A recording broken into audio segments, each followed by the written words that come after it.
vai fiziskas aktivitātes ir labas ceļu locītājiem. Cilvēks sadalās divās grupās. Viens saka, ka sports ceļiem nav labs, un viņi bojā, otrs saka, ka tikai sportošana ir izārstēta ceļus. Es teikšu, ka abām grupām ir savu taisnību.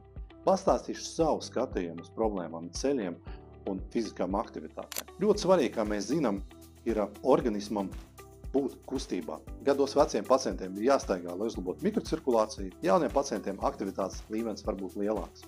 Ja mēs visu laiku kustamies, attīstās muskultūra, nostiprinās muskultūra, saišu aparāts, un arī mēs zinām, kad arī kauliem patīk, jo tu vairāk staigā kusties, jo kauli paliek stingrāk. Svarīgi arī tas, kad kustību momentā asinsvadu paplašanās. Asinsvadu paplašanās uzlabojas mikrocirkulācija. Līdzīgi kā mugurām, kas parādīs, ka ārstēšana ar akupresūras elementiem uzlabo mikrocirkulāciju un sāpes mazinās.